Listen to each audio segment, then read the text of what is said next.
Councillor জানতে পারুক কি না পারুক এটা আইনত আমি বলতে পারি না। তার কারণ আপনি যেরকম প্রেসের লোক জানতে পারলো না,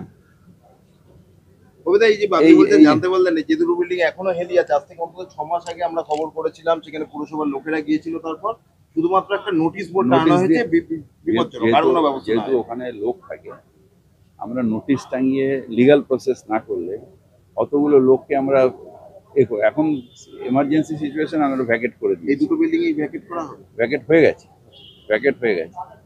কিন্তু এমার্জেন্সি না হলে আমরা ভ্যাকেট করব, তারপর তো রাইট টু প্রপার্টিতে তারা আমাদের বিরুদ্ধে কম্পেনসেশন চাইবে, তখন দেবো কোথা থেকে? আইনত অনেক রকম সমস্যা আছে, তার মধ্যে লড়াই করছি। আমি ওটা আপনার অফিসে পাঠিয়ে দিচ্ছি। পুরসভা এলাকায় আরো যে সমস্ত বাড়ি আছে সেগুলোর কি লিস্টিং চেয়েছেন? এবার যেরকম বিআইনি বাড়ি চেয়েছি। পুকুর ভরাটের করে এই ধরনের পুকুর ভরাট কেন? তো ইনফরমেশন দেয়নি তো। একটা জায়গায় আপনার কাছে প্ল্যান জমা হলো, তারপর আপনি দেখলেন সেটা পুকুর ভরাট না জমি না কি, তারপরে আপনি দেখবেন। আমাদের কাছে তো কোনো ইনফরমেশন নেই যে ওটা পুকুর ছিল না ডোবা ছিল না কি ছিল না ওখানে এ ছিল, তো কোনো ইনফরমেশন নেই।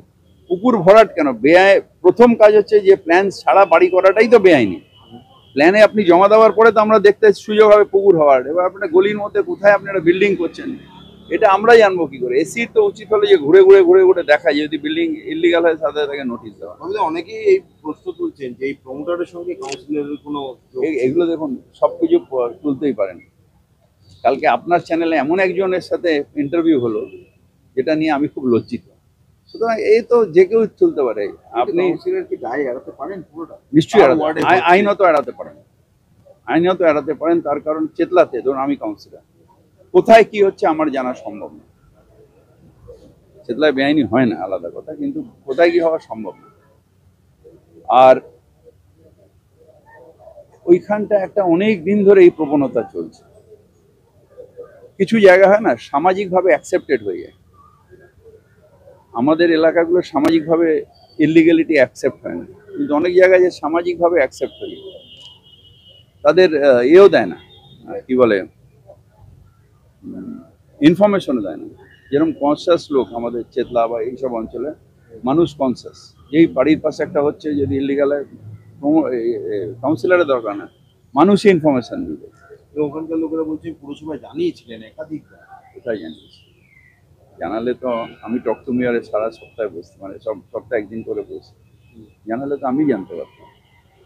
শুধু ওই জায়গা ছাড়াও কলকাতার আরো অনেক এলাকাতে যেখানে এই ধরনের বসবাস রয়েছে, সেখানে এই দু তিনটে জায়গা আছে যেরকম এই জায়গাগুলো আছে, যেরকম আমাদের যাদের আর পাট্টা, সেখানেও এরকম ভাবে বাড়ি হচ্ছে যেটার ইনফরমেশন নেই। আমরা এখন একটা বিল্ডিং প্ল্যান রুলস করতে দিয়েছি, তাতে এই জায়গাগুলো যাতে তাদের ছোট জায়গা প্ল্যান পাবো না, অনেকটা ছাড় হবে, সেই জন্য লোকে যান না, যেগুলো রেফ্রিজারেটর সেগুলো তাদেরও যাতে সুবিধা হয়, সেই জন্য আমরা একটা নতুন বিল্ডিং রুলস করতে দিয়েছি, তাদের যাতে অতটা ছাড় না দিতে। তো এগুলো চেষ্টা করে যাচ্ছি, একদিনে হবে না, চেষ্টা করে যাচ্ছি। তাহলে যদি কোনো পুরসভার কোনো কর্মী এর থেকে অসাধু চক্রের সঙ্গে যুক্ত, তাহলে আইনত পুরসভার তার রুলস আছে, সেই রুলস অনুযায়ী তার হবে এবং তার চাকরিও যাবে।